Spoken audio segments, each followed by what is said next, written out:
Hello everyone. In this presentation, part 3 of the history of parallels, we'll look at now the circumstance when the second coming of Christ comes.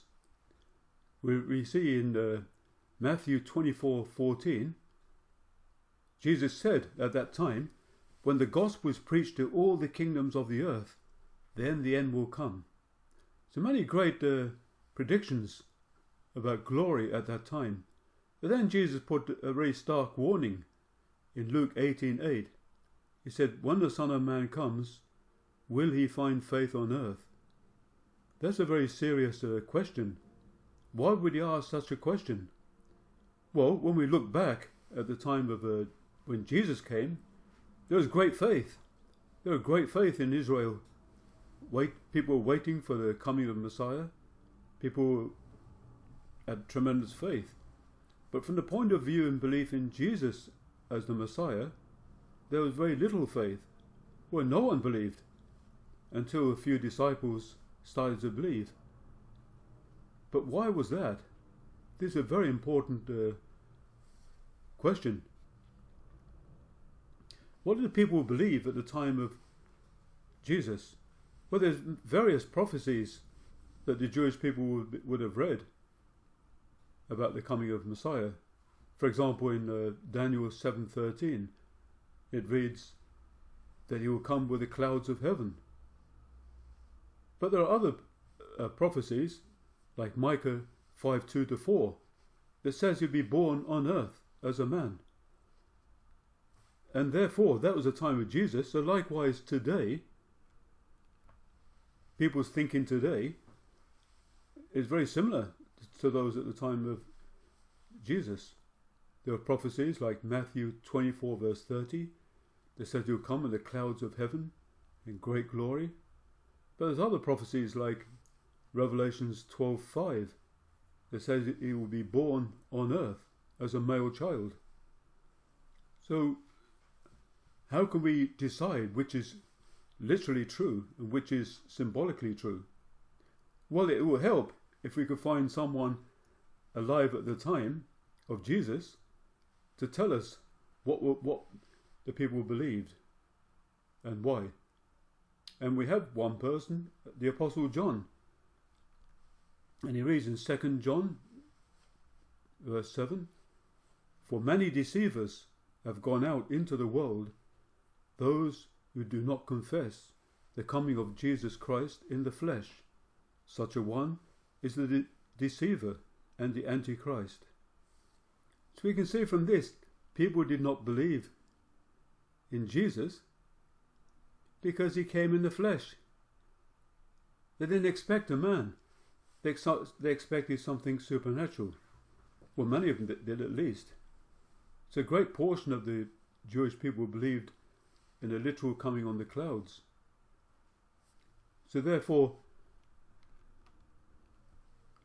this is what John was talking about. But we know, as a record of historical fact, that Jesus was born as a man, as a male child. So therefore, if the Bible is consistent, if Jesus was consistent, the second coming of Christ will appear in the same way.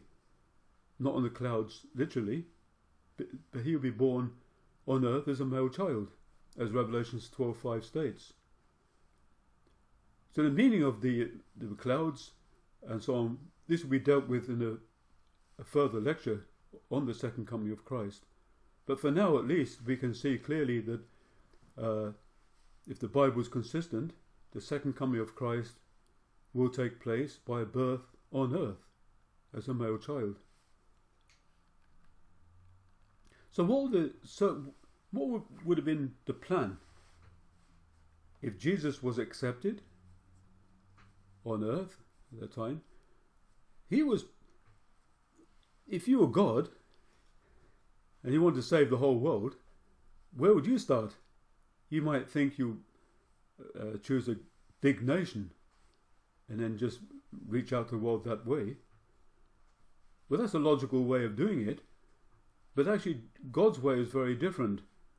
God's way was was to create a small nation, make a small foundation, and then expand from there. God's way was to choose Israel. Israel was a small nation, but he really prepared them with his words. He raised them up with the truth and guided them. But through Israel, as we mentioned before, it was part of the Roman Empire. The Roman Empire, the straight roads, it came on the heels of the Greek Empire before that. So they had the Greek language spoken everywhere, and the straight roads and so on. If the Jewish people accepted Jesus at that time, and the Romans accepted Jesus at that time, the Romans themselves would have been disciples of Jesus, and they would have spread the kingdom of God throughout the world. But what about the rest of the world? We see Buddha, about 565 to 485 BC, all around the same time, about 400 or 500 years before Jesus, Buddha, Confucius, even Socrates, and many others. It's a very important time because God was preparing the world to realize the kingdom of heaven, to receive the Messiah at that time. So there's Buddha in India, Confucius in China, and Socrates, even Socrates in Greece. He actually died for his belief in one God. And so all these people, of course Socrates' God may have been a philosophical God, but nevertheless, all these people were part of we call the peripheral history. God was working for it through them indirectly, because if Jesus could have reached out to these people, they were prepared to receive a message from Jesus.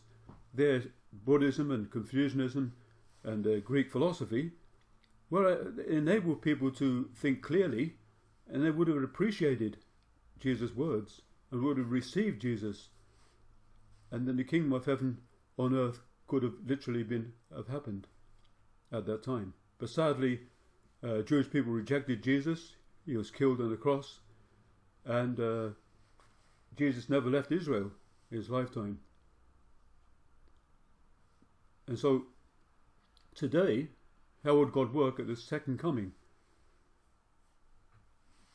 Likely, in this God's strategy, he'd use a small nation as part of the Christian democratic world, and through that, reach out to the rest of the world. So it's very important to bear that in mind. You know, there's the reason why we advance technology today, transportation and communications, particularly, we have the internet, videos and so on. This enables a message to spread around the world very quickly. These are a foundation for the second coming of Christ, for Christ to be able to use these things. Now, we looked at the last 2,000 years from Jesus to today, between 1917 and 1930. We see this was the worldwide level foundation to receive the Messiah. But we called it the prolongation of restoration. It was the history of Christianity. This actually had to repeat the history of Israel, because God worked at that time on a national level. So actually the age between Jacob and Jesus, this was actually the age of restoration. It's called that because restoration should have been completed by Jesus at that time. If people accepted Jesus at that time, Jesus could have travelled the world. He would have travelled the world and realised the kingdom of heaven at that time, and then history would have changed from then. The kingdom of heaven would have been realised from the time of Jesus until now. The last 2,000 years would have been entirely different. We would have had all these wars and conflicts and so on. But because the death of Jesus died on the cross. That was not a failure, of course. He died on the cross and brought spiritual salvation and made a foundation for his second coming. But then he did need to come at that time, and the second coming. So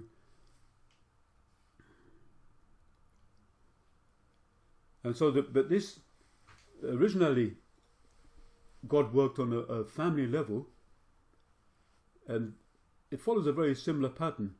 But this is a symbolic time identity. It's not literal time. They're much larger, longer periods of time, actually. So this takes us, we live in a time now at the second coming. Even though the last 2,000 years should not have been necessary, as I said, it's a prolongation of restoration. It has been realized, thankfully, through all the great martyrs, great saints, who paid the indemnity in their different historical time periods. And it brought us to the time today when Christ could be born on the earth and we can receive him. But it leaves a great responsibility for ourselves to find the Messiah and follow him. Revelations 12:5 states, "She gave birth to a male child, one who was to rule all the nations with a rod of iron, but the child was caught up to God and to his throne." This is great news. As I said, we're living now at the time of the second coming. What does the Messiah come to do? What was lost at the time of Adam and Eve? God's lineage particularly was lost. Jesus said to the people of that time, "You're of your father the devil, and you're willing to do your father's desires." Because we fell under Satan's dominion, according to Jesus. We need Christ to come to start God's lineage on the earth. And this is such a time now. So we'll continue in the next presentation in the last 400 years. The last 400 years, particularly more deeply, if God is making a foundation to send his true Son, the Messiah on the earth, what is Satan doing? Satan's working to try to destroy those foundations.